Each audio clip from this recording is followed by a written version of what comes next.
Bonjour tout le monde et bienvenue à ce 15e épisode du Zem Show dédié à la première saison, et peut-être la seule, de Big Brother Célébrité Québec. J'espère que vous allez bien. Avant de commencer, comme toujours, si vous voulez vous abonner à la chaîne, activer les notifications, m'ajouter sur Twitch, sur Facebook ou laisser vos commentaires, tout se trouve sous la vidéo. N'oubliez pas non plus de laisser vos commentaires sur les vidéos les plus récents, comme ça je suis capable d'en faire un meilleur suivi et de vous répondre le plus rapidement possible. On en est à la première partie parce que j'ai divisé cette vidéo en deux parties. Donc, de post-mortem de Big Brother Célébrité. Malheureusement, c'est terminé depuis pratiquement un mois. Il y a beaucoup de gens qui me disaient « Mais pourquoi t'as pas fait ton vidéo? » C'était vraiment pour des raisons professionnelles.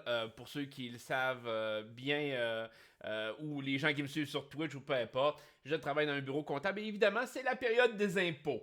Donc, il y a beaucoup de gens qui croyaient, moi inclus, lorsque Big Brother Célébrité était à l'affiche sur nos écrans, qu'on allait avoir une extension pour nos impôts jusqu'au 31 mai. C'est arrivé au provincial, mais pas au fédéral. Donc, tous ceux qui croient que leurs impôts étaient dus pour le 31 mai, oui, mais juste au Québec, pas au Canada. Donc, ça a augmenté la charge de travail pour nous dans le contexte actuel. Donc malheureusement, j'ai été contingenté sur mon horaire et j'ai pas été capable de vous faire mon vidéo avant. Mais je me reprends là avec deux parties. Donc la première partie du post-mortem de Big Brother Célébrité va être en lien avec le jeu en soi, la finale, certaines choses que j'ai vues, que les gens m'ont écrit au fil du temps. La deuxième partie va être vraiment par rapport au gagnant, donc à Jean-Thomas Jobin. Parce que ça a été probablement le sujet de contention le plus gros de la saison. Et donc, il y a certains éléments que je vais donner aujourd'hui dans cette vidéo aussi qui vont nous être utiles pour le prochain vidéo. Et le prochain vidéo aussi, je vais répondre peut-être plus spécifiquement à certains commentaires que vous avez faits. Aujourd'hui, je vais laisser les commentaires de côté, surtout que j'ai pas répondu directement dans les sections commentaires des dernières vidéos. Donc, j'espère que ça va vous plaire quand même. Ça va être peut-être informatif beaucoup. Ça fait quand même un certain temps, donc je m'attends pas nécessairement qu'on soit encore dedans vraiment émotionnellement par rapport à Big Brother Célébrité. Mais au moins, on va faire un petit wrap-up ensemble de la saison. Évidemment, je pense que pour ce qui est de la finale en soi, et de, ce qui est venu après, genre le dernier confessionnal ou quelque chose comme ça, là, bon, ça a été ce que ça a été. Je veux dire, c'était pas excitant vraiment, c'était pas bon non plus, mais c'était un peu à l'image de la saison en tant que telle. C'était pas, ça a pas été extraordinaire de ce côté-là. J'ai pas, c'était prévisible, dépendamment du scénario qui. Je veux dire, il n'y a pas eu de surprise. Même à Big Brother 22, qui a eu lieu l'été passé, il y a eu quand même une surprise à la toute fin lorsque Cody a décidé d'éliminer Nicole dans les 3 derniers. Ça a été la seule surprise, mais cette fois-ci, c'était très prévisible. À partir du moment que Jean-Thomas gagnait le titre de patron, le dernier titre de patron, on savait que Kim allait être éliminé, on savait que Jean-Thomas allait gagner. Euh, c'est comme. Il y a quasiment la moitié d'émissions que j'aurais pu ne pas écouter, puis j'aurais su exactement ce qui se passait. Pour le dernier confessionnal, ça a été lorsqu'ils se sont tous confrontés. Il n'y a pas eu là non plus de surprise, il n'y a pas eu de grosses conversations où ça allait être un déchirement ou que ça allait montrer les joueurs sous un autre angle. Ça a été encore là très soft. Il y a beaucoup de gens qui disaient « Oh là, ça va brasser, ça va brasser. » Ben non, ça brasse jamais vraiment. C'est très rare que comme dans après OD ou dans ce cas-ci avec Big Brother, c'est très rare que les gens vont se défouler et rejeter du venin à plein sur les autres joueurs. Ça a très mal paru dans le passé quand c'est arrivé. Fait que les joueurs ont souvent ce recul-là de ne pas refaire ça.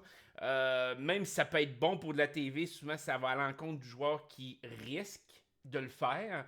Et donc, les joueurs ont plus tendance vraiment à faire ça. C'est d'habitude des conversations très soft. Ça arrive à l'occasion qu'un joueur qui va sortir un peu plus. mais c'est plutôt rare. Fait que bref, aucune surprise de ce côté-là, aucun speech vraiment qui a comme fait « Oh my God, je m'attendais pas à ça ». Aucune surprise. Ça a été 2 épisodes très traditionnels. C'était les 2 épisodes qui nous manquaient pour que je fasse mon post-mortem. Donc, finale et dernier confessionnal, ça n'a rien changé du tout à la game. Par contre, lors de la finale, il y a 2-3 petites choses que j'ai quand même notées qui seraient intéressantes à parler. La première, c'est le challenge ultime social. Le challenge du patron à la fin. Et je sais pas si vous avez eu le même feeling que moi, mais quand j'ai regardé le challenge, je me suis dit... je sais pas. C'est pas nécessairement parce que c'est un challenge qui est vraiment utilisé dans Big Brother US. Donc, c'est pas un challenge que la production au Québec a inventé ou a balancé de même puis qui était tout croche. C'était comme ça. Il y a des gens qui m'ont posé la question. Non, c'est un challenge qui est fait. Par contre, une des choses qu'aux États-Unis ils font, qu'ils n'ont pas fait, c'est de dire de diviser les joueurs pour pas que les joueurs voient la réponse de l'autre joueur qui est à côté d'eux autres. C'est comme... Moi, durant tout le challenge ultime, j'avais un malaise. Je me disais, man, dès qu'il y en a un qui prend l'avantage, qui est, même juste d'un point, il a juste besoin de mettre la même maudite réponse que le gars à côté de lui, puis il va gagner. Je dis, il me semble que c'est la logique même, puis je comprends peut-être le côté de dire, ils vont être bien intentionnés, puis ils le feront pas. Mais tu veux vraiment te fier à ça? Moi, personnellement, avoir été dans ce challenge-là, honnêtement, je l'aurais fait. Je pense que je l'aurais fait. J'aurais pas été fair play partout. J'aurais eu un point d'avantage. J'aurais regardé ce que l'autre joueur allait mettre. Et j'aurais mis exactement la même chose que lui à chaque fois. Et j'aurais gagné par un point. Tu sais, c'est comme... C'était donc bien épais. Mais pendant toute la saison, je vous parlais du manque de vision de la production. Ben ça, c'était l'exemple rêvé de ça. C'était vraiment le meilleur exemple à prendre de ça. La production n'a pas pensé pantoute au fait que dès qu'il y en a un qui va avoir l'avantage. Puis je pense que quand j'ai vu Jean-Thomas jouer, je pense qu'il l'a pas fait. Honnêtement. Ou en tout cas, s'il l'a fait, ça a été très subtil. Dès qu'il a pris l'avantage, j'ai l'impression que peut-être il l'a fait parce que dans certaines réponses, j'étais comme. Il me semble qu'il a jeté un petit coup d'œil. Il me semble que mais c'était bien fait de sa part s'il l'a fait. Je vais dire ça de même, mais c'était la chose intelligente à faire. Je veux dire, t'as l'avantage. T'es capable d'arriver puis de simplement mettre la réponse de l'autre et à partir du moment que tu mets toujours la même réponse que l'autre, tu gagnes. C'est de la pure logique. Fait que la production, encore là, innocente à fond. Sérieusement, là, la personne qui est venue... Tu sais, c'est pas dur. Tu sais, t'as pas besoin d'avoir un équipement qui va te coûter 5000$. Là. Aux États-Unis, ils mettent un paravent entre les deux. Là. OK? J'aurais pu vous le fournir, le paravent, si vous aviez vraiment un problème de budget rendu à ce stade-là. Là. Peut-être que la poursuite de Marie-Chantal Toupin le faisait pas, je sais pas. Ça, on va en reparler un petit peu après. Mais, mais le fait qu'il n'y ait rien pour séparer les deux joueurs puis que les deux joueurs ne voient pas les réponses que l'autre fait, parce qu'on le veuille ou non, ça peut influencer sur le fait d'avoir un avantage d'un point, mais ça peut influencer aussi simplement sur ce que tu penses.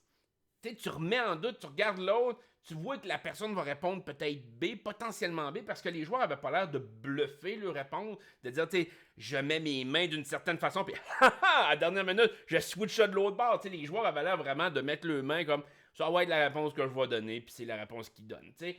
Fait que ça t'influence aussi intérieurement, quand tu doutes, tu fais comme, c'est-tu A, c'est-tu B?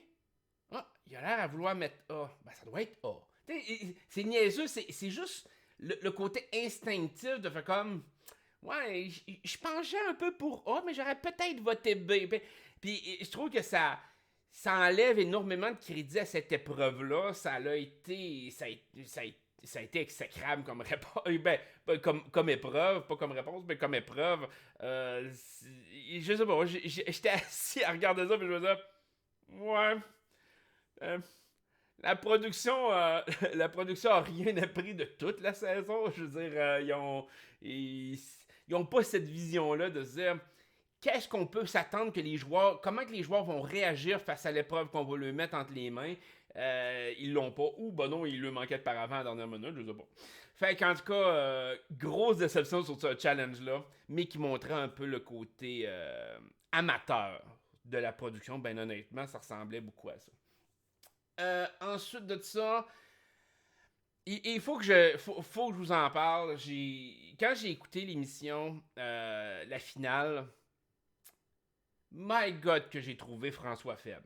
Honnêtement, puis je vous parlais dans les derniers épisodes de dire, il faut que François il bûche, faut que François soit sur l'attaque, surtout si surtout contre Jean-Thomas. Les probabilités que François gagne contre Jean-Thomas étaient extrêmement faibles. Faut qu'il finisse en force.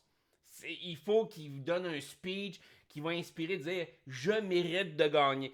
Et François a tout fait sauf ça. Honnêtement, ça a été un speech. Son speech et la réponse qu'il donnait aux questions, les réponses qu'il donnait aux questions du jury, c'était mauvais, c'était vraiment mauvais. François aurait dû vraiment essayer de. Il a essayé d'endosser le rôle du bon gars. J'ai aidé Camille avec sa respiration. Et c'est quoi d'autre aussi qu'il a dit, tu sais, qui avait. Bon, il a essayé d'amener le côté qui avait été respectueux envers les autres. C'est. Ça marchait pas. Surtout, le problème qu'il y avait avec un speech comme ça, c'est qu'il se battait contre Jean-Thomas Jobin. Je veux dire, Jean-Thomas l'est naturellement bon gars. Va pas sur son terrain pour essayer de le battre. Tu le battras pas. C'est comme de dire, écoute, moi je suis... j'essaye de me distinguer d'un maître samouraï. Ben, je vais aller en tant que samouraï. C'est comme, ben non, essaye de distinguer, fais d'autres choses, essaye une autre stratégie, essaye d'amener. Peut-être qu'il se serait planté pareil. Je pense que le vote n'aurait pas vraiment changé. Peut-être un ou deux votes ici et là que peut-être les joueurs auraient dit ouais, ok, il a peut-être raison. Mais au moins, il aurait peut-être pas perdu avec un vote unanime. Peut-être que vous aussi.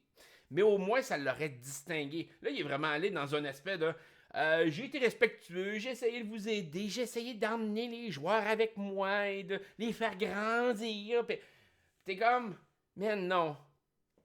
T'as été un joueur qui a été ultra stratégique, qui a essayé d'être stratégique du début à la fin. T'as blindsidé du monde, t'as fait des coups bas.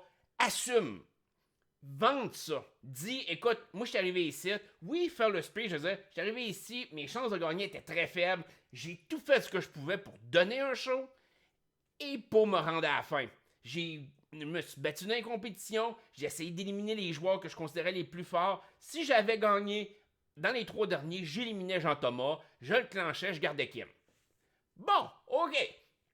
Ça aurait peut-être pas plus marché avec le jury, mais au moins ça aurait été beaucoup plus intelligent de faire ça que d'essayer de vendre une salade qui marchait pas. Et surtout que François Lambert était au courant. Et il y avait cet esprit de se dire ouais, les gens vont me voir négativement. D'une certaine façon, il y avait déjà ce sentiment-là que les gens le considéraient beaucoup moins fin que Jean-Thomas. Fait que c'est pas de l'ignorance de sa part. Ça a été vraiment une mauvaise stratégie de sa part. Ça a été vraiment mal pensé. Et de ce côté-là, c'est comme. Puis, il y avait la question justement de Maxime qui demande à François pourquoi il n'a pas été avec les peinés. Et ça, pour moi, là, c'était une question tellement facile à bien gérer. De dire, je peux aller avec les peinés, parce que regardez les gens qui étaient dans les peinés. Rita Baga, Richardson, il y avait Laurence. C'était tous des joueurs que je ne pouvais pas battre en finale. C'était tous des joueurs aimés, c'était toutes des bonnes personnes, c'était tous des joueurs exceptionnels. J'ai éliminé mes plus gros adversaires. Ça, c'est le speech que François Lambert aurait dû donner. De vanter les peinés, de dire non, je suis allé contre eux autres parce que je voyais que j'avais bien plus de chances de manipuler les autres et d'utiliser peut-être Jean-Thomas, d'utiliser peut-être un peu Kim. Puis oui, je comprends que c'est de parler un peu contre tes alliés, mais c'est quand même de dire aux peinés hey, je vous ai éliminé par respect parce que je savais que je pouvais pas. vous battre là-dessus. T'sais, j'ai mené à votre perte, je vous ai blindsidé pour cette raison-là. Au lieu de ça, Lambert, c'est comme sa réponse, c'est je voulais connaître Jean-Thomas. What? Je voulais connaître Jean-Thomas, mais tu peux le connaître pareil en restant impené. Au pire, connais-le que pendant 4 semaines, puis élimine-le après. C'est comme, je veux connaître Jean-Thomas. Et là, c'est là l'erreur de François Lambert. Il a donné, à mon sens, sur cette question-là, il a mis le spotlight sur Jean-Thomas de dire, écoute, Jean-Thomas est tellement exceptionnel là, que j'ai éliminé toute une alliance juste pour être à côté de Jean-Thomas. Tu sais, c'est genre, c'est Jean-Thomas le centre d'attraction de l'univers. Ben, je me suis collé dessus. Pour moi, c'était une réponse tellement épaisse. C'était épais. Excuse-moi, François Lambert, mais hostif que ça a été épais comme réponse à donner. Il aurait fallu que tu amènes ça. Je dis pas que sa réponse de dire que les pennés avaient été meilleurs ou auraient gagné plus facilement ou était un bloc beaucoup plus solide, par exemple, aurait fonctionné plus. Mais encore là, il aurait testé quelque chose qui était beaucoup plus valide logiquement comme speech. C'était quelque chose qui était beaucoup plus... à moins vraiment de vouloir donner la victoire à Jean-Thomas, ce qui peut-être qu'il a juste baissé les bras à la fin, puis il a comme fait, oh, je vais donner des réponses sweet, gentilles, puis je le sais que je perds avec un vote unanime. Peut-être que ça a été ça dans sa tête. Mais moi, j'aurais au moins essayé de risquer quelque chose, risquer des réponses, de dire... Par exemple, justement, de dire, les pennés, vous aviez l'air vraiment soudés. L'autre alliance, il y avait plein de sous-alliances dedans. Je voyais ma possibilité de manœuvrer dans l'autre alliance, de monter les gens les uns contre les autres, d'essayer de créer des revirements de situation. Fait que je suis allé avec cette alliance-là. D'essayer quelque chose qui, surtout qui fit avec ta personnalité, de dire, je l'ai fait dans un but stratégique. Ben non! Je voulais connaître Jean-Thomas. Moi, je veux dire, honnêtement, même si on n'avait pas eu la certitude que Jean-Thomas gagnait à la fin, de dire, écoutez, tout le monde l'aime, puis bon, si ça avait été 50-50, là, cette réponse-là, là, moi, étant un membre du jury, je donnais la victoire à Jean-Thomas. J'aurais donné mon vote à Jean-Thomas, même au-dessus de François Lambert, dans le sens de dire, c'est une réponse qui dit, écoute, t'es en dessous de Jean-Thomas, tu voulais connaître Jean-Thomas. Tu sais, je veux dire, c'est. Jean-Thomas a tellement de puissance et a tellement un attrait par rapport à lui que tu t'es collé dessus pour le connaître. Fait que t'es en train de me dire que Jean-Thomas est plus puissant que toi. Point. T'sais, c'est comme ça. Je veux dire, c'est plate à dire, mais c'est ça. Et c'est la même chose avec son speech. Je veux dire, il aurait dû dire qu'à la fin, il éliminait Jean-Thomas plutôt que d'essayer de tourner en rond sur un speech respectueux et genre, dans le fond, j'essayais d'aider tout le monde. Non, non. Vas-y all-in. Vas-y avec ta personnalité. T'as été stratégique. T'as été bitch. T'as fait des coups bas. Assume. Puis au moins, le jury est capable de regarder ça. Fait comme, ouais, ok, c'est vrai. Puis et François Lambert l'a complètement échappé. La finale, François Lambert l'a échappé. Il a perdu la compétition et le speech du jury est exécrable. C'est plate à dire parce que je pense que François Lambert avait quand même fait une bonne game en général. Plusieurs erreurs. Je pense que l'une des erreurs qu'il a faites... En tout cas, que moi, je pense que j'aurais agi autrement. J'aurais probablement éliminé Jean-Thomas dans les 4 derniers au-dessus de Camille. J'aurais pris le risque. Moi, personnellement, j'aurais probablement pris le risque d'éliminer Jean-Thomas. J'aurais peut-être été éliminé dans les 3 derniers. Peut-être. Mais un peu... Puis là, ça rejoint un peu ce que Kim disait. Elle préférait être éliminée 3e que de perdre 2e. Puis je suis un peu d'accord avec Kim. C'est dur de perdre 2e. Je l'ai vécu. Je le sais aussi. Perdre 2e, mais c'était pas nécessairement dans le même contexte, mais dans l'histoire de Survivor, Big Brother, quand tu perds 2e, c'est que tu regardes la personne à côté de laquelle que t'es, c'est comme, le jury dit que t'es un moins bon joueur que cette personne-là. Alors que quand t'es éliminé 3e, t'as la légitimité de dire, peut-être que si j'étais en finale, j'aurais battu les 2 autres. Et ça, c'est le fun.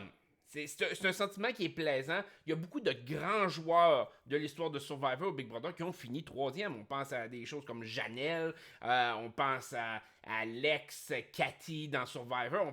il y en a des tonnes de bons joueurs qui ont fini troisième. Donc, il n'y a pas de... On dirait qu'il n'y a pas le sentiment de défaite. Et donc, c'est pour ça que probablement que moi, j'aurais pris le risque par rapport à François Lambert d'éliminer Jean-Thomas, quatrième, et de me risquer à être éliminé troisième, mais au moins d'avoir vraiment une chance de gagner. Que d'arriver de se trouver dans une situation où il se retrouvait avec Jean-Thomas et c'était quasiment impossible. Fait que ça, il y a ça.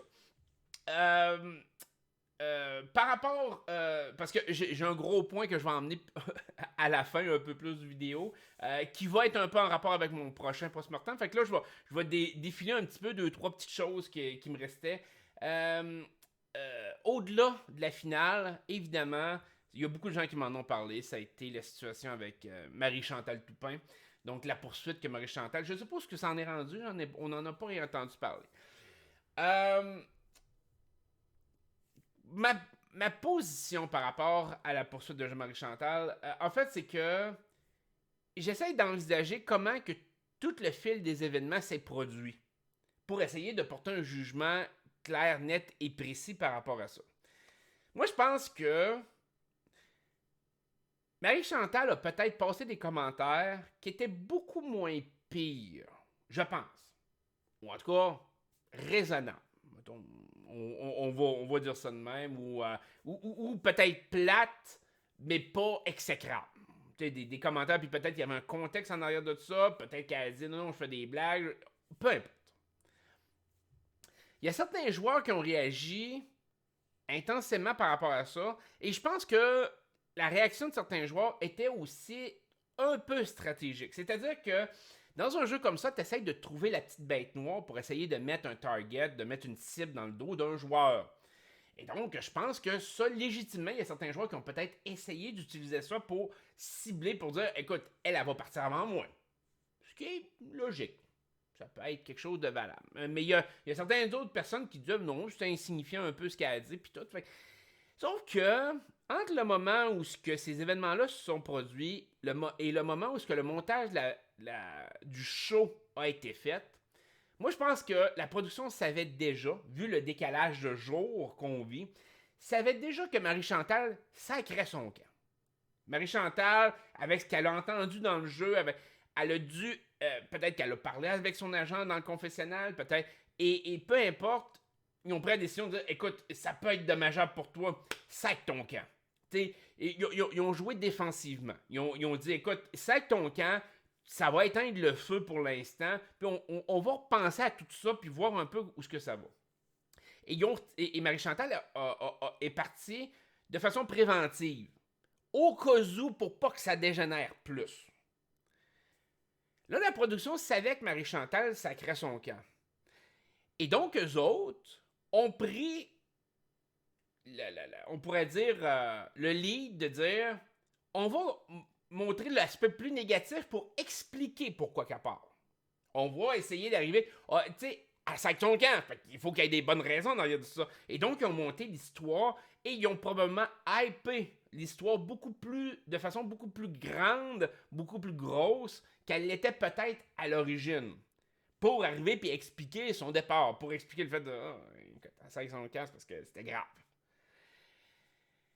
Et là, fort probablement, moi, ce que je pense qui est arrivé, c'est que là, après qu'elle soit partie, là, Marie-Chantal a probablement demandé à la production un feedback de ça. C'est quoi qui est vraiment arrivé? Pour que tu aies bâti un show comme ça, autour de moi, autour de ce que j'ai dit, tu dois avoir des preuves. Tu dois avoir, tu sais... Tu veux-tu me montrer? À ce stade-là, je pense que Marie-Chantal a dû un peu négocier amicalement avec la production, ne voulant pas briser son image, mais en même temps ne voulant pas rien subir. Elle a dû parler à la production de façon plus... ou son agent, peu importe. Mais a dû parler pour dire, écoute, on veut voir un peu c'était quoi la teneur des propos, puis ok, si c'était vraiment si grave, on va fermer notre gueule, on va prendre notre troupe, on va s'écraser. Si c'était un peu ambivalent, bon, on va peut-être faire un point de presse, expliquer certaines choses, on va peut-être parler avec les autres joueurs quand ils vont être éliminés, on va peut-être... Et si c'est pas vrai, ben on va peut-être agir en conséquence. Je pense que c'était une conversation qui devait être plus saine de dire on veut savoir ce qui est arrivé. Et l'impression que j'en ai, c'est que la production avait pas de preuves tangibles. Pour X raisons, peut-être qu'ils ont monté en épingle cette histoire-là et qu'elle n'est pas vraie. Ben, pas nécessairement qu'elle n'est pas vraie, mais elle n'est pas aussi grave que ce que la production dit ou a essayé de montrer. Ou ben donc, la production s'est fiée à ce que les joueurs ont dit, mais n'avait pas sur tape ce qui est arrivé. Donc ça peut se produire. C'est rare, mais ça se produit. Surtout dans le contexte avec les célébrités. Le hic ici, c'est que vu la réputation des célébrités, quand ils ont des parties ou autres, c'est possible que la production mette moins d'effectifs ou enregistre moins de choses pour justement qu'il n'y ait pas d'affaires qui sortent puis que ça nuise à la réputation d'un joueur. Fait que ça se peut qu'il ait moins filmé et que pour X, Y raison, les propos de Marie-Chantal ont passé complètement free, n'ont pas été enregistrés et la production a comme fait on va se fier à ce que les autres joueurs disent face au confessionnal que ce que les autres disent. Et le fait que Marie-Chantal sac son camp légitimisait le fait de montrer qu'elle avait probablement vraiment dit ce que les joueurs y reprochaient. T'sais, le fait qu'elle sac son camp, c'est comme OK, elle nous dit que dans le fond, c'est vrai, elle veut sauver sa réputation, elle sac son camp, fait qu'on va le montrer.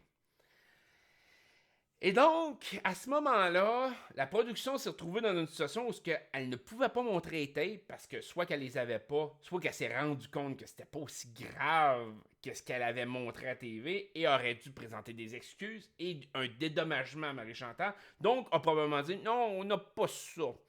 Mais ils ont probablement étiré la sauce avec Marie-Chantal. Moi, je pense qu'à ce moment-là, il a probablement dû avoir une sorte de négociation avec son agent, avec son avocat pour dire on veut voir les tapes, on veut voir c'est quoi qui a été dit, on veut savoir. Puis la production n'a pas voulu laisser ça transparaître parce qu'il ne voulait pas que ça arrive pendant que l'émission était en direct, pendant que l'émission jouait. Parce que quand tu tombes dans une affaire de poursuite ou autre, en pleine émission comme ça, l'émission devient secondaire, puis la seule chose qui est parlée dans les médias, c'est juste la poursuite que tu as sur le dos ou la problématique qu'il va falloir que tu gères. Fait que là, évidemment, ces réseaux sociaux, c'est comme ça aurait été le monde qui aurait dit hey, montrez-nous les tapes, Marie-Chantal nous dit que. Mais là, ça aurait monté en épingle, ça aurait été incroyable. Et je pense que à ce moment-là, la production a probablement niaisé Marie-Chantal. En tout cas, c'est le sentiment que j'en ai. Pour essayer d'étirer la sauce pour faire en sorte que l'histoire ne sorte pas avant que la saison se termine. J'ai vraiment cette impression-là. Peut-être que je me trompe. Mais c'est la chose logique à faire pour pas avoir à dealer avec ça pendant que l'émission est en direct. Marie-Chantal, à la toute fin, voit qu'elle s'est fait niaiser, s'est fait étirer, peut-être la production va dire ouais, on va checker les tapes, ouais, on va faire la démarche, ouais, on va faire. Puis finalement, ils n'ont rien donné, ou peu importe. Et là, elle les poursuit.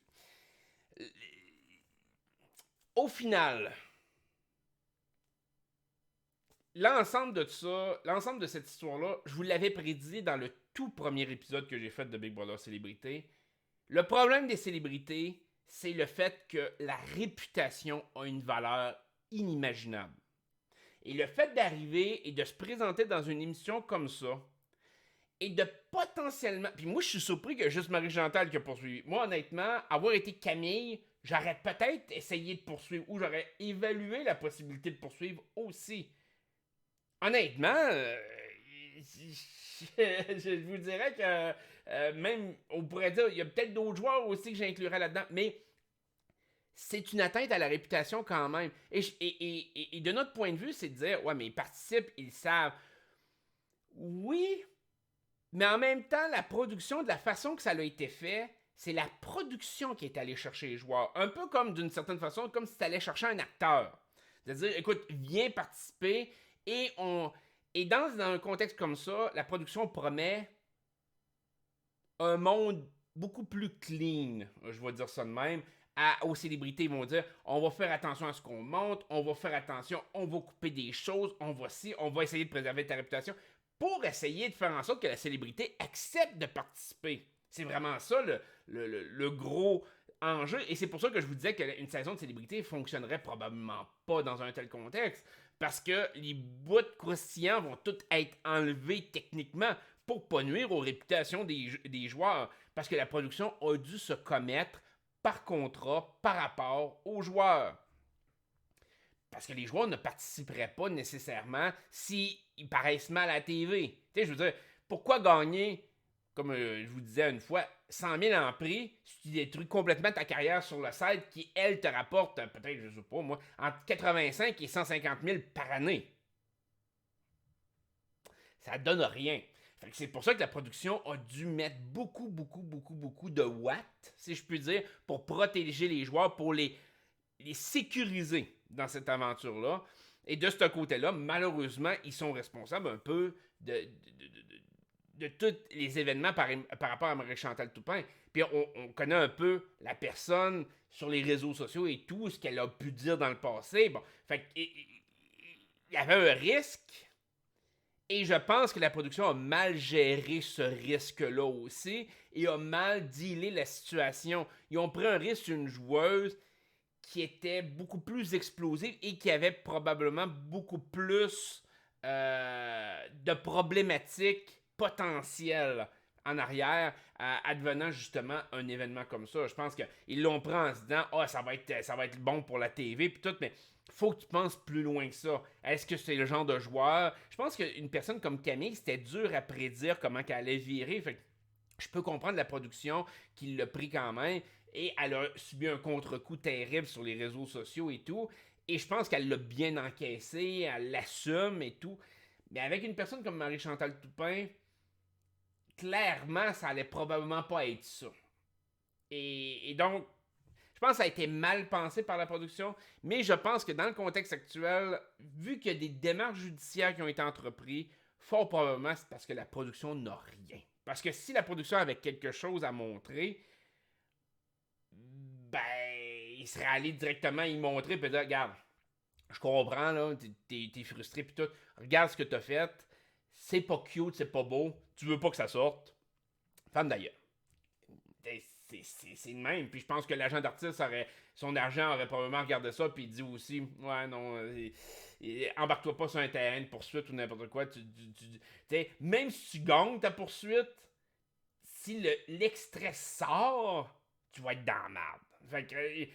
Fait à ce moment-là, je pense que d'une certaine façon, probablement que la production s'est baquée sur ce que les joueurs ont dit, mais sans nécessairement une preuve tangible qui confirmait ce qui a été dit. Fait que c'est toujours libre à interprétation. Et comme on l'a vu dans l'émission, chaque joueur avait une opinion différente sur ce qu'ils ont entendu. Fait que ça a été peut-être mal joué de la production. On va voir au fil des semaines s'il va y avoir une entente, s'il va y avoir de quoi. Ça va être probablement une histoire qui va être enterrée éventuellement. Soit qu'ils vont négocier à l'amiable à l'extérieur pour essayer de se débarrasser de tout ça. Le problème derrière, c'est clairement que cette poursuite-là va mettre un frein terrible à une prochaine saison de Big Brother Célébrité, même de Big Brother en tant que tel, parce que cette histoire-là, présentement, est toujours pendante dans l'air. Et tant que cette histoire-là ne sera pas réglée, je pense pas qu'il y ait de l'avant avec quoi que ce soit. Le réseau de télé doit faire comme man, vous avez vraiment mal géré ça. Ils doivent regarder de travers la maison de production.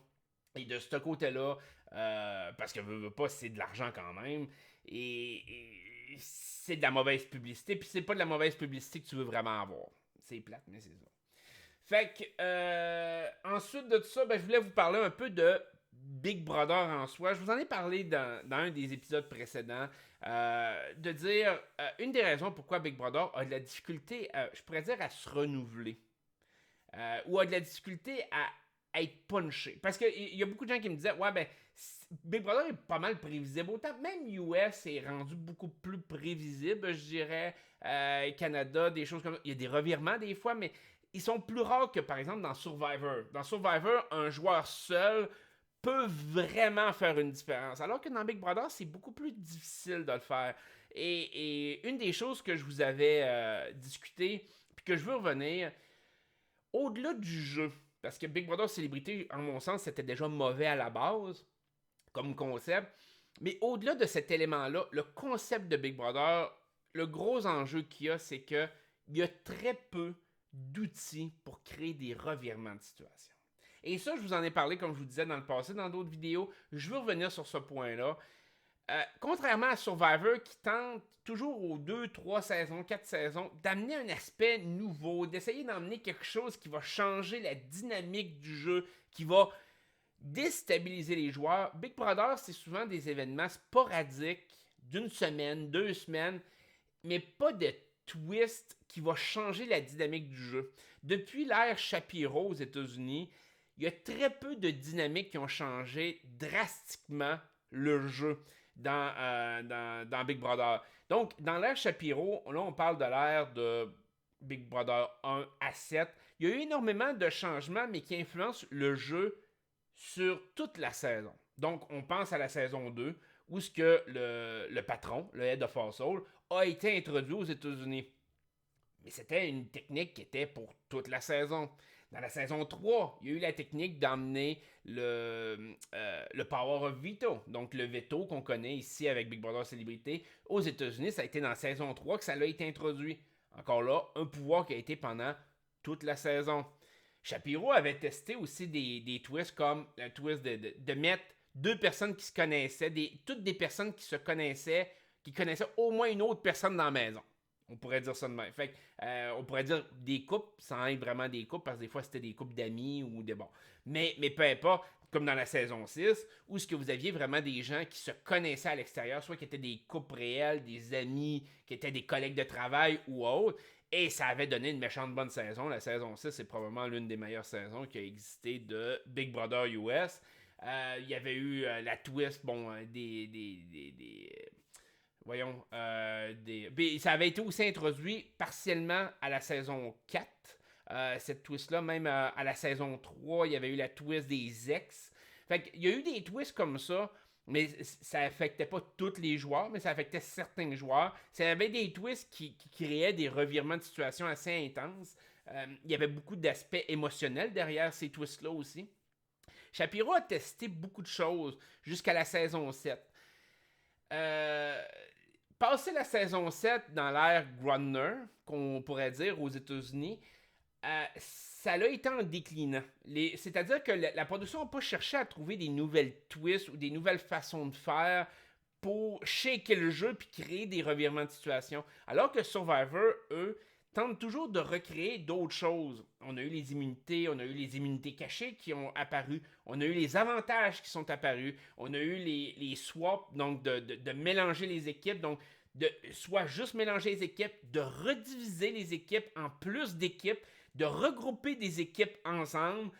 Vous avez eu les tokens qui ont été introduits dans Winners at War. Il y a eu Exile Island qui a été introduit il y a quelques années. Il y a énormément de twists que Survivor essaye de mettre en place pour que ça reste toujours comme un peu imprévisible.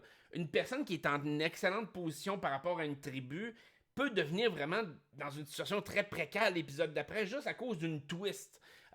Et ça, de ce côté-là, ça rend le show beaucoup plus dynamique, ça rend le show beaucoup plus intéressant à regarder. Tu ne sais pas ce qui s'en vient nécessairement. C'est plus dur à prévoir. Big Brother, c'est plutôt rare, à moins d'affronter des joueurs exceptionnels comme Dan Gheesling et Dr. Will. Un joueur traditionnel ne changera pas beaucoup la donne, va chercher à obtenir une majorité de joueurs, un peu comme on l'a vécu avec Big Brother Célébrité, c'est-à-dire, puis on l'a vécu aussi à Big Brother 22 US. Il y a une majorité qui contrôle, elle élimine les joueurs qui sont pas dans cette majorité-là. Quand la majorité reste les seuls dans le jeu, ils commencent à s'éliminer entre eux autres. Mais souvent, il y a déjà des sous-alliances qui ont été faites dans cette alliance-là. La sous-alliance la plus puissante va éliminer la sous-alliance qui est moins puissante. Et ça s'en va comme ça, en déclinant. Et à la fin, c'est comme, ouais, je m'attendais un petit peu à cette finale-là. Des fois, on a des surprises. On a eu Jackson, Big Brother 21, qui a performé, qui a tellement gagné de compétition, qui a éliminé sa propre alliance au grand complet. C'est plutôt rare. C'est plutôt rare.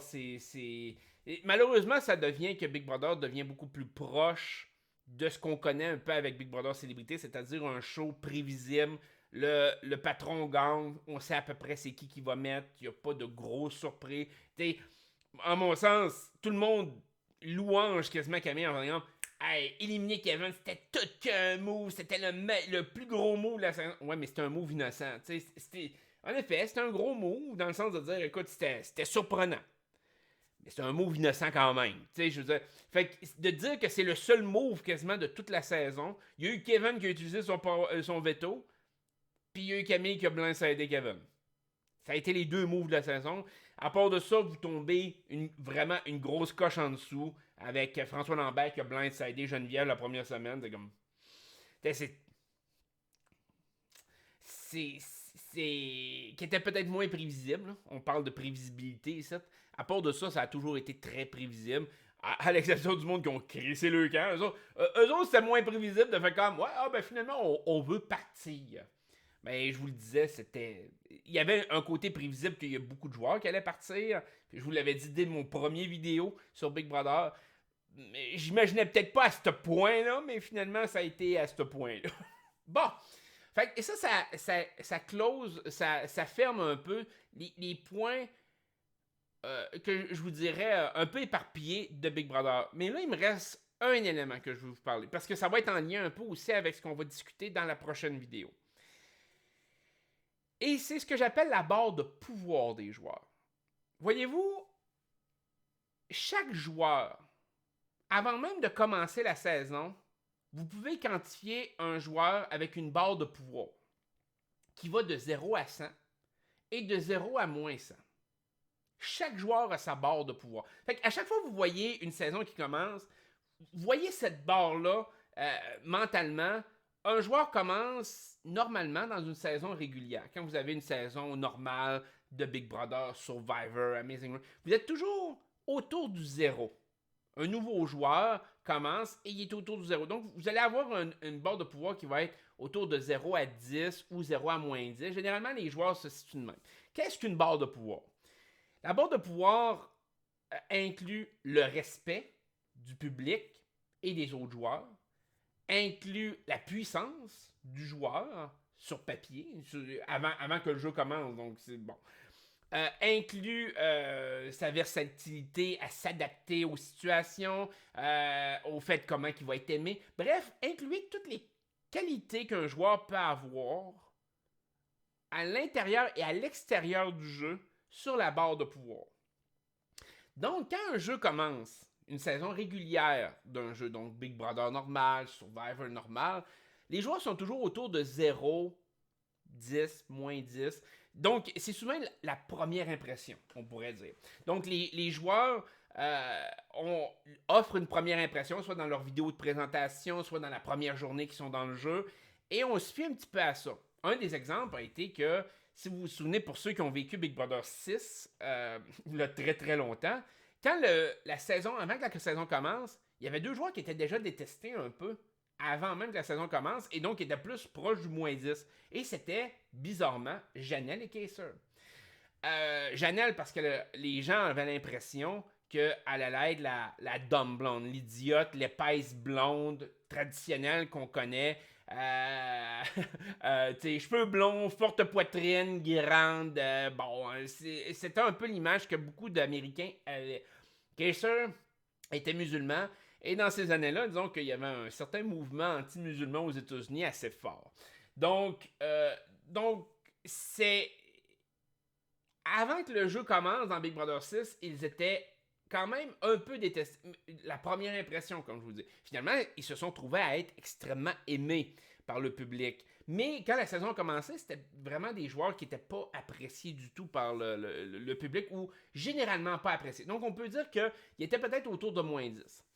Mais quand tu te situes entre 10 et moins 10, tu peux facilement changer la perception que les gens ont, mais que les autres joueurs ont aussi de toi. C'est-à-dire que tu peux arriver et bâtir sur ta position parce que tu pars proche du 0.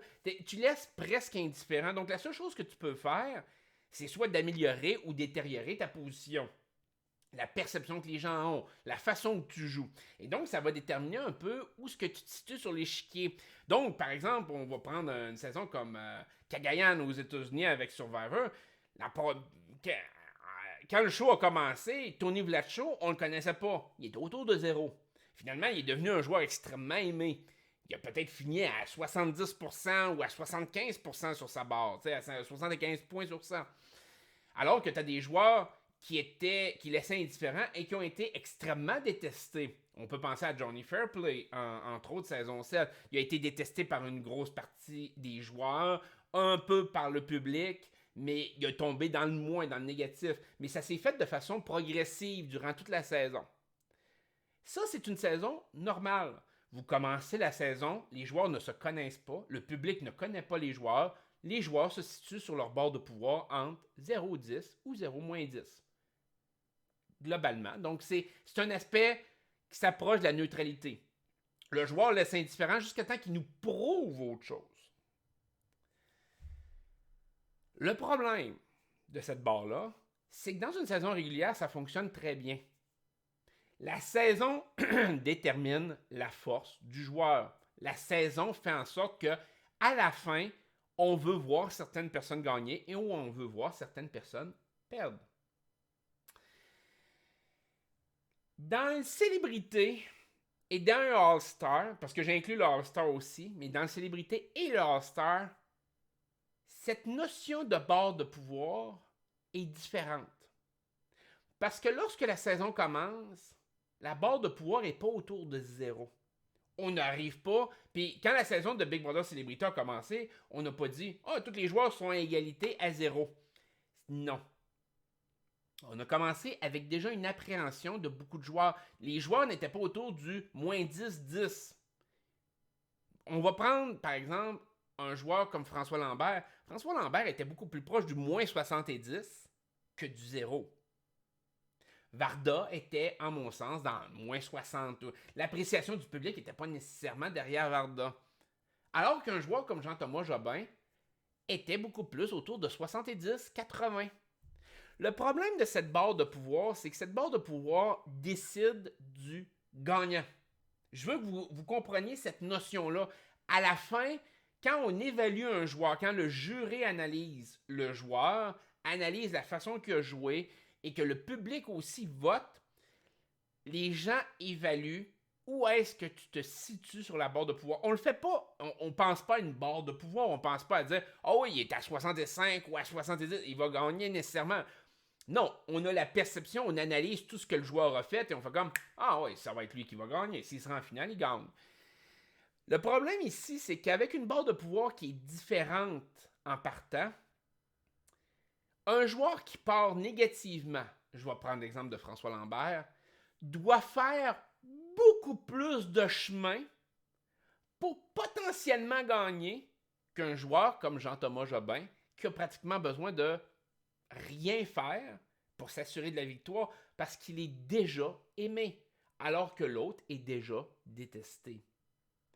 Donc, par exemple, dans une saison régulière, de passer de 0 à 25 d'appréciation, c'est un beau step. Il y a peut-être un joueur qui va avoir passé de 0 à 50. Là, tu peux vraiment évaluer objectivement, dire « Ouais, celui qui a passé de 0 à 50 a été un meilleur joueur. » Malheureusement, dans une saison célébrité et All-Star, la notion n'est pas pareille. Parce qu'un joueur peut partir de moins 70 comme François Lambert et gagner 80 points d'appréciation dans sur sa barre de pouvoir pendant toute la saison et finir avec 10. Mais si Jean-Thomas part avec 70 points de pouvoir au début et descend à 65, il gagne quand même. T'es niaiseux de même. Fait que même si un joueur est exceptionnel dans ce qu'il fait, s'il part de trop loin sur sa barre de pouvoir, il ne peut pas gagner contre un joueur qui ne fait rien, techniquement. Et c'est là que ça devient, et c'est pour ça que des fois j'analyse certaines notions comme ça, et que des fois je vous prédis un peu le gagnant, de la façon que ça va se dérouler, c'est parce que je me fie un petit peu à cette barre de pouvoir-là, et il faut que vous l'ayez en tête pour... Si vous voulez améliorer vos connaissances sur la télé-réalité, pas sur une saison régulière, ça a son impact, mais je veux dire, sur une saison All-Star et sur une saison de célébrité, c'est une notion qui est extrêmement importante. Et donc, généralement, ce que vous trouvez dans des saisons comme ça, c'est que les joueurs qui sont extrêmement aimés ou qui sont très hauts dans leur bord de pouvoir vont, en tout cas dans le passé, essayer d'éliminer les autres joueurs qui étaient très hauts dans la barre de pouvoir. Fait qu'on l'a vu, par exemple, dans le premier All-Star de Survivor. C'est exactement ce qui est arrivé dans Survivor All-Star. Les joueurs très puissants se sont tous éliminés les uns après les autres. Et plus on avançait dans la saison, plus c'était les joueurs les plus faibles ou les moins aimés, qui avaient le moins d'impact, qui restaient. Et à la finale, et même si Rob Mariano est un joueur exceptionnel, il a été un excellent joueur dans Survivor, c'était quand même un joueur qui n'avait pas sa place dans Survivor All-Star. C'est plate à dire, mais Rob n'aurait jamais dû faire Survivor All-Star. Sa place, il l'a pris à cause que Brian Eddick n'a pas voulu le faire. Mais c'était une position de Brian Eddick. Vous avez Amber, c'est la même chose. Amber a participé à Survivor All-Star parce qu'Elizabeth a refusé de le faire. C'était pas des joueurs qui avaient à la base leur place promise dans le jeu. Mais c'était les joueurs les plus faibles du casting et c'est les joueurs qui se sont rendus le plus loin parce que les plus gros joueurs, ceux qui étaient le plus élevés sur la barre de pouvoir, se sont tous éliminés les uns les autres. On a eu un revirement de situation par rapport à ça dans Big Brother All-Star aux États-Unis, où ce que les deux joueurs les plus puissants, qui étaient Dr. Will et Janelle, ont eu la mentalité de dire « On fera pas comme Survivor All-Star, on est ultra puissant, on sait comment jouer, on va partir du plus faible et on va tous les éliminer les uns après les autres. » Ce qui a été une excellente stratégie. Le problème, c'est que les deux joueurs les plus faibles de la saison de Big Brother All-Star se sont quand même retrouvés en finale.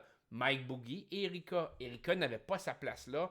Mike était un mal nécessaire dans la situation parce que Will voulait que Mike soit là pour participer avec lui. Erika n'aurait pas dû être là. Ça aurait dû être probablement Lisa Donahue qui aurait dû prendre la place d'Erika. Mais bon, bref, peu importe. Mais ça reste quand même qu'à la fin, c'était les deux joueurs les moins importants qui se sont retrouvés en finale. On a passé proche d'une finale exceptionnelle avec Janelle contre Will, mais ça s'est pas produit, malheureusement. Fait que, mais tout ça pour vous dire que généralement, la stratégie, souvent les joueurs s'éliminent quand ils sont forts, éliminent d'autres joueurs forts, et qu'on se retrouve avec un casting, je vous dirais, plus neutre à la longue. Sauf que dans une... comment je pourrais dire ça? Donc, dans une saison célébrité, contrairement à un All-Star que je viens de vous décortiquer, où ce que les joueurs forts essayent d'éliminer d'autres joueurs forts généralement, on a eu un contraste à ça avec Survivor Winners at War, saison 40, où ce que Tony Vlacho, qui était considéré comme un des très gros joueurs, a essayé de garder le plus longtemps possible d'autres gros joueurs pour essayer de les utiliser comme bouclier, ce qui a été une excellente stratégie. Il a gagné. Fait que, ce qui fait de lui un des meilleurs gagnants de l'histoire de Survivor. Dans la célébrité, il y a une notion supplémentaire qu'il faut rajouter sur le tas, et c'est le fait que ce sont des célébrités. Et donc, la notion de plus et de moins est déjà très bien établie à l'avance. Comme je vous dis, vous prendriez la barre de pouvoir des joueurs au début de Big Brother Célébrité, et les joueurs étaient déjà établis sur cette barre-là. Vous aviez des joueurs qui étaient dans le moins, un peu dans le moins, un peu plus dans le moins, vraiment dans le moins. Puis vous aviez des joueurs un petit peu dans le plus, comme Kim, entre autres. Vous aviez Jean-Thomas Jobin qui était vraiment en avance. Peut-être Rita Baga qui était vraiment en avance, qui était vraiment plus apprécié. Geneviève Bourne qui était un peu plus apprécié. Et quelques joueurs autour du zéro, comme Richardson ou des choses comme ça. Donc vous aviez déjà une idée préconçue un peu de où ce que les joueurs se situaient en tant d'appréciation, en tant que barre de pouvoir du joueur. Et à ce moment-là, la notion qui embarque, qui est pas la même que le All-Star, qui fait la distinction du célébrité par rapport à un All-Star, c'est le fait que là, il y a des joueurs là-dedans qui pensent à leur carrière, qui pensent à l'extérieur. C'est pas juste le jeu. Un All-Star va rester dans le jeu. Donc là, vous allez voir l'élimination des extrêmes d'un All-Star. Vous allez voir l'élimination des joueurs qui sont beaucoup plus dans soit très détestés, soit très aimés. Puis finalement, à la fin, généralement, le gagnant va être correct, acceptable, neutre. Célébrité, c'est pas nécessairement comme ça que ça marche. C'est que malgré que les joueurs sont positionnés à différents degrés sur la barre de pouvoir, il y a des joueurs qui vont vouloir avancer leur carrière plus que d'avancer dans le jeu. Ils vont des fois se coller à certains joueurs, potentiellement pour avancer ce qu'ils font dans leur vie, et non pas dans le jeu. Et donc, ça, de ce côté-là, il y a certains joueurs qui ont une aura plus développée, qui vont être capables d'embrigader plus facilement certains joueurs. Aussi, en tant qu'artistes, ils savent que les autres artistes ne voudront pas nuire à leur propre réputation. C'est beaucoup plus difficile en tant qu'artiste de backstabber et de blindsider les autres joueurs dans un tel contexte. Fait que de te coller avec un joueur qui, à la base, est apprécié du public, tu le sais qu'il va probablement respecter sa parole. Donc, ça fait en sorte que la loyauté est très élevée. Tu n'as pas de surprise nécessairement par rapport à ça. Tu n'as pas de what? De situation où ce que tu ne verras pas le coup venir, ça arrive rarement. Fait qu'à ce moment-là, on va voir des joueurs qui vont se coller à d'autres joueurs simplement par ce principe-là. Et donc, ça va créer des bulles sur la barre de pouvoir des joueurs. Et donc, le joueur qui va juste bien manager sa game, d'être neutre, risque de gagner s'il est élevé dans l'arbre de pouvoir. Alors que quelqu'un qui part de très loin ou qui part même d'un côté neutre va avoir beaucoup plus de difficultés. Par exemple, même un Richardson, on va prendre Richardson comme exemple. Un joueur qui part à 0. En mon sens, Richardson partait à peu près à 0, peut-être 10. Va avoir beaucoup plus de difficultés à tailler sa place dans un jeu comme ça et surtout à être un point d'ancrage pour les autres joueurs parce qu'il n'est pas un artiste. Puis je dis pas ça méchamment, mais un artiste d'importance. C'est pas un artiste de premier ordre sur lequel tu peux t'accoter et te dire ben si ça fonctionne pas, au moins je vais avoir peut-être des nouvelles opportunités dans le monde artistique. Peut-être que je vais être ami avec, peut-être que je vais être capable de rencontrer des gens. On a vu même Kevin qui a parlé à Jean-Thomas Jobin, il fait comme hey, on rencontre Mike Ward, hein? Et ça, cette mentalité-là nuit énormément au jeu. Et c'est pour ça que Big Brother Célébrité, c'est un mode exécrable. C'est très difficile. On l'a moins vécu peut-être à l'international, mais ici, dans un petit marché comme le Québec, Big Brother Célébrité ne fonctionne pas bien. N'emmènera jamais vraiment une qualité supérieure de jeu ou très stratégique. François Lambert a testé des choses, mais c'est quand même à côté sur une alliance et a arrêté de jouer d'une certaine façon au fil des semaines. Il essayait de contrôler, mais François Lambert partait tellement loin sur sa barre de pouvoir de joueur qu'il aurait dû provoquer beaucoup plus. Il aurait dû blindsider Jean-Thomas bien avant. Il aurait dû faire des moves beaucoup plus épiques que les joueurs n'auraient pas vu venir. Est-ce que ça aurait été apprécié plus à la fin? Peut-être pas. Mais il aurait dû quand même, parce qu'il partait avec un tel désavantage qu'il devait... Quand vous partez sur votre arbre, sur votre barre de pouvoir, je vous ramène toujours à votre barre de pouvoir du joueur. Quand vous partez à moins 70, vous avez deux façons. Parce que moi, je considère que François Lambert partait à moins 60, moins 70. C'est-à-dire une personne qui n'était pas vraiment appréciée du public, qui n'est pas investie avec le monde artistique non plus, qui a passé des commentaires qui ont très mal passé dans la vie publique, puis il est riche. Fait que pourquoi il donnait la victoire? Pourquoi l'apprécier? Pourquoi le garder? Moi, à mon sens, c'est ça. Puis c'est surtout la victoire. Fait que pour moi, François Lambert partait déjà avec moins 60, moins 70 en partant sur sa barre de pouvoir. Donc, pour rattraper quelqu'un comme Jean-Thomas Jobin, il fallait qu'il fasse un méchant bout. Là. Il partait même pas de 0, là. Il partait de moins 70. Il fallait que tout ce qu'il fasse soit pratiquement parfait pour battre Jean-Thomas. Alors, rendu là, la seule façon de battre un joueur comme Jean-Thomas, c'est deux choses. Soit que tu l'élimines, tu le blindsides beaucoup plus tôt, et tu essaies de blindsider et d'éliminer tous les joueurs qui sont plus populaires, qui sont les plus populaires. Donc, par exemple, tous les joueurs qui sont de 70 à 20, mettons. Puis là, à ce moment-là, tu étais à moins 70, fait que tu te rapproches inévitablement du top des joueurs, parce que les joueurs les plus forts sont à 20, au lieu d'être à 70, à plus 70. Ou ben donc, tu te fends le cul à faire des choses extraordinaires en espérant être capable de les rattraper. Ce qui, honnêtement, est extrêmement dur à faire. Extrêmement dur à faire. Surtout avec un gap aussi grand d'appréciation. Parce que là, on parle, comme je vous ramène avec la barre de pouvoir, c'est un ensemble de facteurs. La barre de pouvoir représente le joueur. Où le joueur se situe-t-il?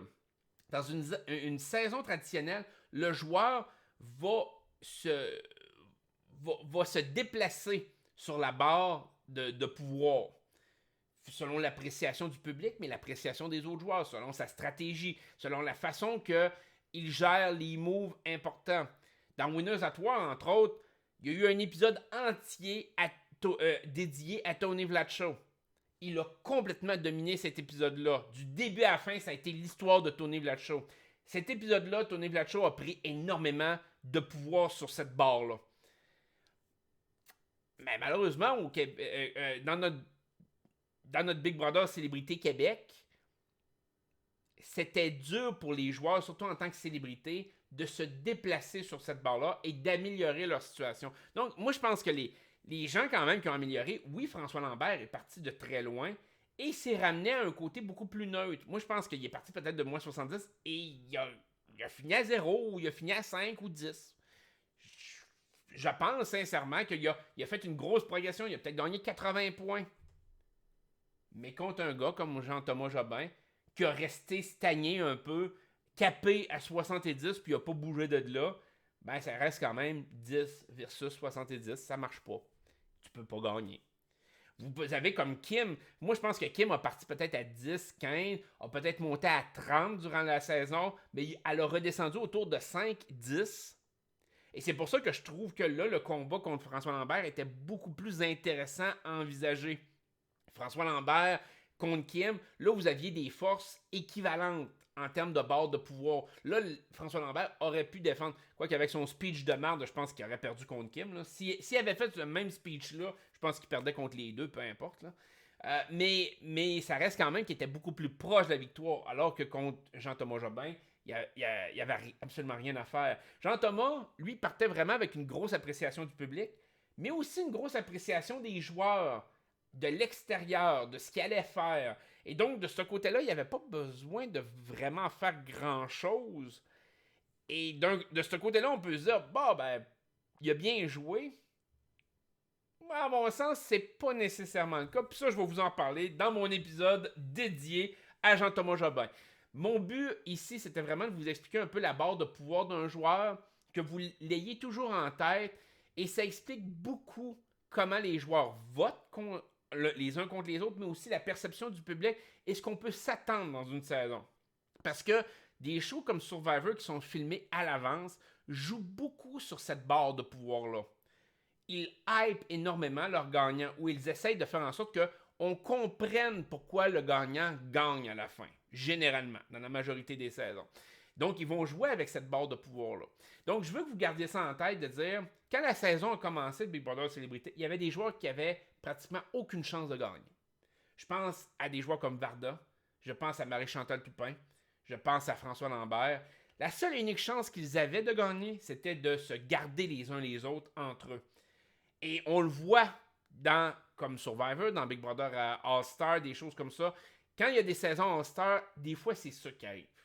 Les joueurs détestés essayent de se tenir ensemble, ou les joueurs les plus faibles essayent de se tenir ensemble pour éliminer les joueurs les plus aimés, pour qu'eux-mêmes aient une chance de gagner à la fin. Tandis que dans une saison traditionnelle, vous n'avez pas cet aspect-là.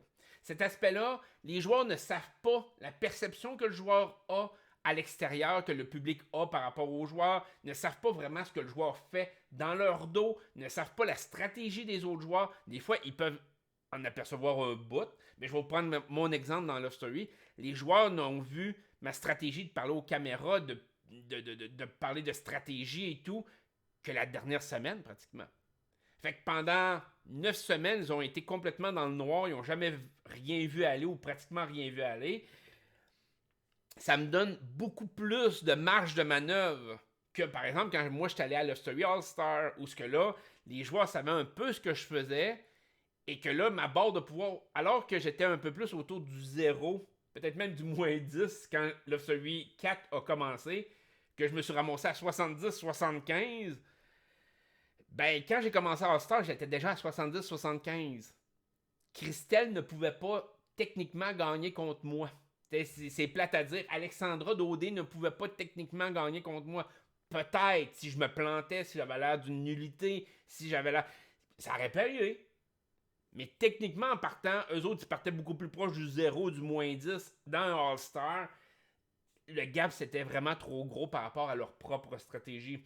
Donc, je veux qu'à l'avenir, vous évaluiez vraiment, quand vous avez une saison, surtout célébrité All-Star, que vous ayez toujours cette barre de pouvoir-là en tête, de dire, quand la saison commence, il y a des joueurs qui sont déjà placés sur l'échiquier, qui sont déjà placés à certains endroits, que peu importe, tous ceux qui sont en dessous d'eux autres vont perdre contre eux. Puis quand je prends cet exemple-là, si vous vous souvenez de Big Brother All-Star aux États-Unis, personne ne gagnait contre Dr. Will. Personne. La seule et unique personne qui aurait peut-être pu égruger du vote, c'est Janelle. Et c'est la seule. Et même à ça, je pense que Will gagnait avec un vote de 6 contre 1. Je pense que c'était 7 votes. En tout cas, je suis plus sûr. Mais Dr. Will gagnait contre n'importe qui. Il battait n'importe qui en finale. C'était impossible pour Dr. Will de perdre. S'il se ramassait en finale, il gagnait automatique. Janelle, même chose. Si elle se retrouvait contre n'importe qui de la saison, sauf Will, elle gagnait automatique. C'était inévitable, c'était écrit dans le ciel. Pourquoi? Parce que dans la barre de pouvoir, en commençant le jeu, ces deux joueurs-là étaient beaucoup, beaucoup trop élevés par rapport au reste du casting. Donc, si le reste du casting voulait avoir une chance, il fallait qu'il élimine l'un des deux. Ou éliminer les deux, dans le fond. Il y avait comme pas le choix. Parce que les autres joueurs étaient beaucoup plus sur un plateau similaire. Donc, des joueurs comme James, comme Howie. Vous aviez... Daniel était un petit peu au-dessus des autres. Mais c'était proche. C'était jouable d'essayer de dealer avec les autres joueurs. Mais contre Dr. Will et contre Janelle, il n'y avait aucune chance. C'était déjà fini d'avance. Et on l'a un peu vécu ici au Québec.